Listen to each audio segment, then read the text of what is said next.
আসসালামু আলাইকুম ওয়া রাহমাতুল্লাহি ওয়া বারাকাতুহু।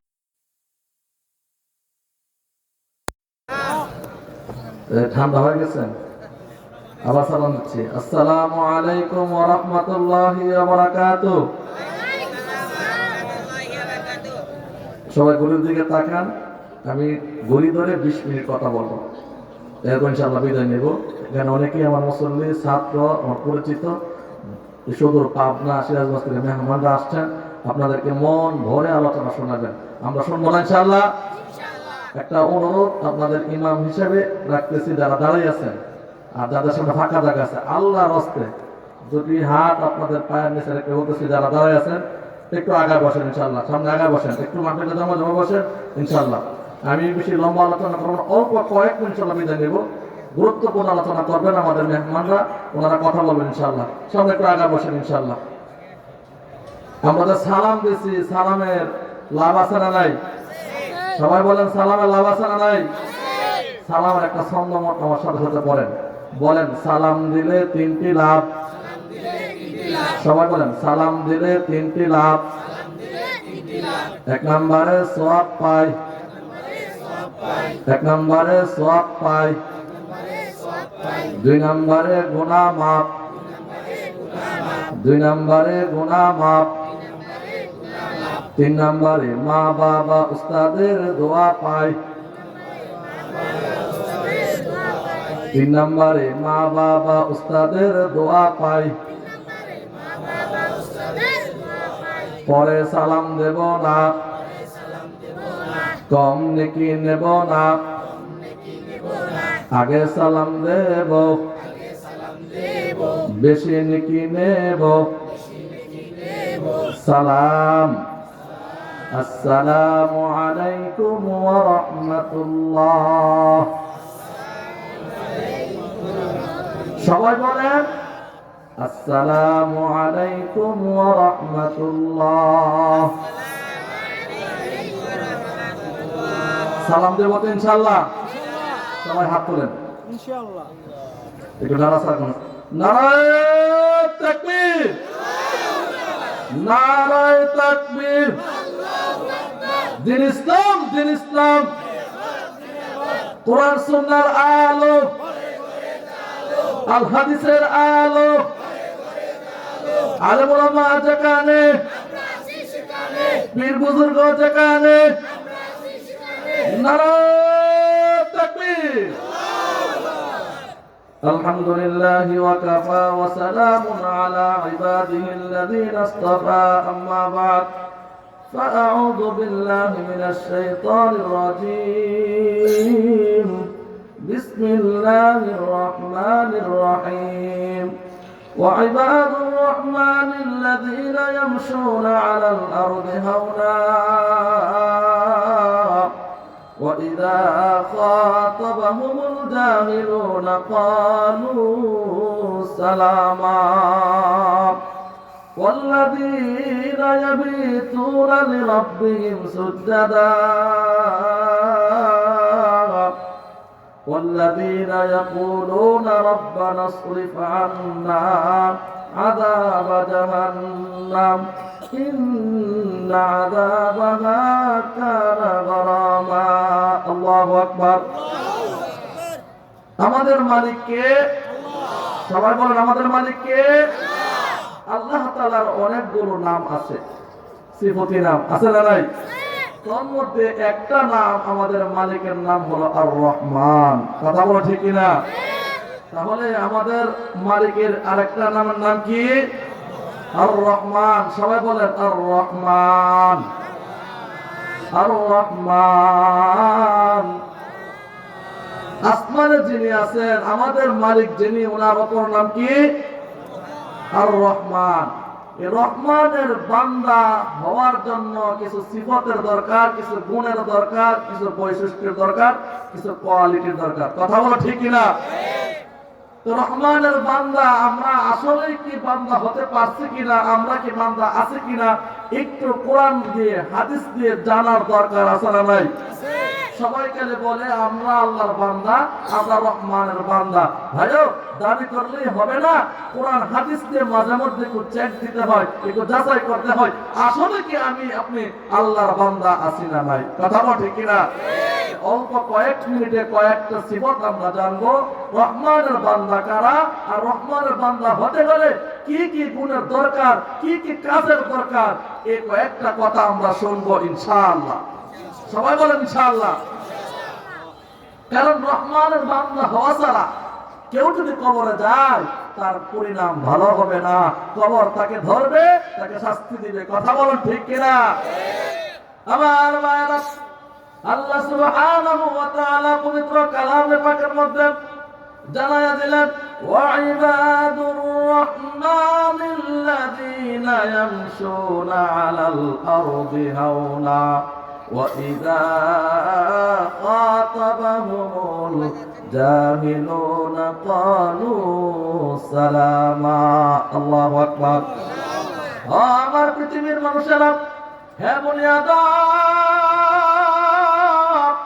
তোমরা যারা আমি রহমানের বান্দা হতে চাও, তোমরা যারা আমি আল্লাহর বান্দা বনতে চাও, হে বনি আদম, শুধু দাবি করলে বান্দা হওয়া যায় না, আমি রহমানের গোলাম হওয়া যায় না, তার জন্য কিছু করণীয় আছে। ও বনি আদম,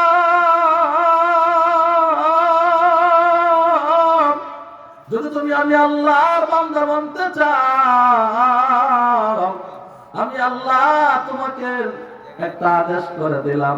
এক নম্বর গুণ হবে, যারা আল্লাহর জমিনে আল্লাহর বান্দা হতে চায় তার এক নম্বর গুণ হবে, আল্লাহ পাক জানায়া দিলেন, ওয়া ইবাদুর রাহমানিল্লাযীনা ইয়ামশুনা আলাল আরদি হাওনা।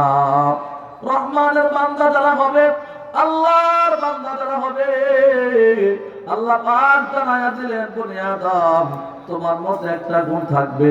সেই গুণটা কি? গুণটা হলো আমার জমিনে, আমার ভূখণ্ডে, আমার জমিনে অহংকার করে চলা যাবে না, বিনয়ের সাথে তোমাকে চলাফেরা করতে হবে। কথা কার? আরো যেটা বলে কথা কার?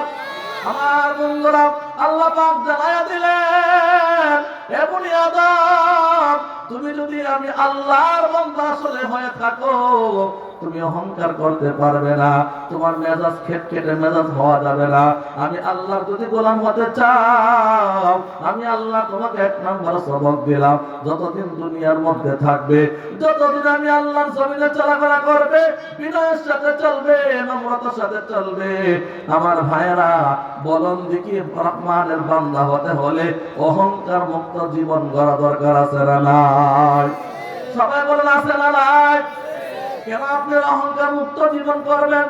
আল্লাহর রাসূল সাল্লাল্লাহু আলাইহি ওয়াসাল্লাম পবিত্র হাদিস শরীফের মধ্যে ঘোষণা করেছেন, কেউ যদি যারা পরিমাণ অহংকার নিয়ে চলে, আর লোকটা সারা রাত নামাজ পড়লো, সারা বছর রোজা রাখলো, হজ করলো, যাকাত দিল, সিজদা দিতে দিতে কপাল দাগ ফেলায় ফেললো, কিন্তু তার অন্তরের মধ্যে অহংকার আছে, আল্লাহর রাসূল বলেন, সামান্য পরিমাণ, যারা পরিমাণ অহংকার থাকার কারণে তার জীবনের প্রত্যেকটা নেক আমল মুহূর্তের মধ্যেই বরবাদ হয়ে যায়। কথা বলেন ঠিক কিনা? এই জন্য আল্লাহ পাক জানায়া দিলেন, যারা আমি আল্লাহর গোলাম হবে, যারা আমি আল্লাহর বান্দা হবে, তার দিলের মধ্যে কখনো অহংকার থাকতে পারবে না। কারণ আমি আল্লাহ, ইন্নাল্লাহা লা ইউহিব্বু মান কানা মুখতালান ফাখুরা। আমি আল্লাহ অতীতে যারা অহংকারী ছিল, অতীতে যারা গর্ব করে চলতো, আমি আল্লাহ কাউকে ভালোবাসি নাই, পছন্দ করি নাই। কথা বলুন ঠিক কিনা? অহংকারী ছিল স্বৈরশাসক শেখ হাসিনা। কথা বলুন ঠিক কিনা? আরে কথা বলো ঠিক কিনা? অহংকারে মনে পর্দায় চলে গিয়েছিল। সব পথে ওলামায়ে কেরাম যখন কোরআনের পক্ষে কথা বলতো, তাদেরকে কিভাবে জমিন থেকে নিষ্পেষিত করা যায়, জমিন থেকে কিভাবে হটিয়ে দেওয়া যায়, এরকম নীল নষ্ট করে করে ওলামায়ে কেরামদেরকে জেল দিয়েছে, জুলুম দিয়েছে, এমনকি ফাঁসির কাস্টে ঝুলিয়ে তাদেরকে হত্যা করছে। কথা বলো ঠিক কিনা? ও আমার বন্ধুরা, এই জন্য অহংকার যুক্ত জীবন করা যাবে না। যদি করেন তাহলে আজ না হয় কাল, কাল না হয় পরশু, হতে পারে 16 বছর পর হাসিনার মতো গদি পালাইয়া দেশ ছেড়ে ইন্ডিয়া চলে যাইতে হবে। কথা বলো ঠিক কিনা? আমার বন্ধুরা, আল্লাহ পাক জানায়া দিলেন, ওয়া ইবাদুর রাহমানিল্লাযীনা ইয়ামশুনা আলাল আরদি হাওনা। আমার বন্ধুরা, যদি রহমানের গোলাম হতে চাও, তোমার 1 নম্বর গুণ হবে, তোমার 1 নম্বর বৈশিষ্ট্য হবে অহংকার মুক্ত জীবন। কথা বলুন ঠিক কিনা? আমার বন্ধুরা, আমি আপনি অহংকার মুক্ত হলাম, কিন্তু সমাজের মধ্যে কিছু ঝগড়াটে লোক, দুষ্ট লোক আছে না নাই? আল্লাহ পাক জানায়া দিলেন, ওয়া ইযা খাতাবাহুমুল জাহিলুনা ক্বালু সালামা। ও আমার বান্দা, তুমি যেহেতু অহংকার করো না, তোমার সাথে যখন সমাজের কোন দুষ্ট লোক, কোন খেটখেটানিয়া মেজাজের লোক তোমার সাথে খারাপ আচরণ করে, এ আমার বান্দা, তুমি যেহেতু আমি রহমানের গোলাম হয়ে গেছো, তোমার জন্য 2 নম্বর সবক হলো, যতদিন তুমি আমি আল্লাহর জমিনে থাকবে, তোমার সাথে কেউ যদি একবারে ঝগড়া করতে চায়, তুমি কিন্তু ঝগড়া করবে না। কথাকার আর কথা বলেন, কথাকার। যদি কেউ রহমানের বান্দা হতে চায়, আল্লাহ পাক জানায়া দিলেন, রহমানের বান্দা বলতে হলে 2 নম্বর গুণ হলো, তোমার সাথে কেউ ঝগড়া করবে, তুমি কিন্তু পাল্টা ঝগড়া করবে না। এখান থেকে তুমি বলবে ক্বালু সালামা। আল্লাহ পাক সবক শিখায়া দিলেন, কেউ যখন তোমার সাথে ঝগড়া করবে, তুমি তার সাথে পাল্টা ঝগড়া না করে তাকে সালাম দিয়ে সেখান থেকে কেটে পড়বে। কথাকার আমার বন্ধুরা, আলোচনা সংক্ষেপ। আল্লাহ পাক 3 নম্বর বৈশিষ্ট্য আলোচনা করেছেন, ওয়াল্লাযীনা ইয়াবিতুনা লিরাব্বিহিম সুজদাা। যারা আমি আল্লাহ রহমানের বান্দা হবে, 3 নম্বর গুণ হলো, তারা বেশি বেশি আমি রহমানকে সিজদা করবে। কথা বলুন ঠিক কিনা? আমার বন্ধুরা, তাহলে রহমানের বান্দা হতে হলে সিজদা করা লাগবে কাকে? কেউ যদি নামাজ পড়ে না, যোহর নাই, আসর নাই, কারো আমল নামা যদি যোহর নাই, আসর নাই, মাগরিব নাই, এশা নাই, ফজর নাই, লোকটা যদি আল্লাহর বান্দা বলে নিজেকে দাবি করে, লোকটা বান্দা আছে না গেছে? সবাই বলুন, বান্দা আছে না গেছে? বোঝা গেল রহমানের সালাত ছাড়া, রহমানকে সিজদা করা ছাড়া কখনো আল্লাহর বান্দা হওয়া যায় না। কথা বলুন ঠিক কিনা? আমার বন্ধুরা, আল্লাহর নবী সাহাবায়ে কেরাম রাসূলকে জিজ্ঞেস করলেন, ওগো নবীজি, আপনি বলে দেন সবচেয়ে দামি আমল কি? রাসূল বললেন 3টা। 3টার মধ্যে 1 নাম্বার যেটা আল্লাহর নবী জানায়া দিলেন, as-সালাতু আলা ওয়াক্তিহা, সময় মতো নামাজ পড়া, সময় মতো রবকে সিজদা দেওয়া। এটা হলো আল্লাহ তাআলার সবচেয়ে পছন্দের একটা আমল। জোরে জোরে বলেন সুবহানাল্লাহ। এই জন্য আমি আপনি রহমানের বান্দা হতে চাই কি চাই না? চাই কি চাই না? 1 নম্বর সবক হলো, দুনিয়ার মধ্যে যতদিন থাকবো অহংকার মুক্ত জীবন রেখে চলবো। 2 নম্বর হলো, কেউ যখন ঝগড়া করবে তার সাথে পাল্টা ঝগড়া করব না, তাকে গালি দেব না। মুসলমান বন্ধুরা, 3 নম্বর হলো, সময় মতো নামাজ পড়বো আল্লাহকে খুশি করার জন্য। কথা বলেন ঠিক কিনা? बुजुर्गों की नहीं हमको ज़रूरत, बुजुर्गों की नहीं हमको ज़रूरत, गुलाम अपना बना हमको खुदाया। मैंने तुझको दिल दिया है, मैंने तुझको दिल दिया है, तूने मुझको क्या दिया, तूने मुझको सुरीले कर परा परा कर दिया। আল্লাহু আকবার। আল্লাহ পাক আমাকে সহ, যেহেতু বিদেশি মেহমান দূর থেকে আসছে, আমি এলাকার লোক, প্রায় সময় বলে থাকি, আল্লাহ পাক আমাদের সকলকে রহমানের গোলাম, রহমানের দাস, রহমানের বান্দা হয়ে এই পৃথিবী থেকে ঈমানের সাথে বিদায় নেওয়া তৌফিক দিন। সকলে বলে আমিন।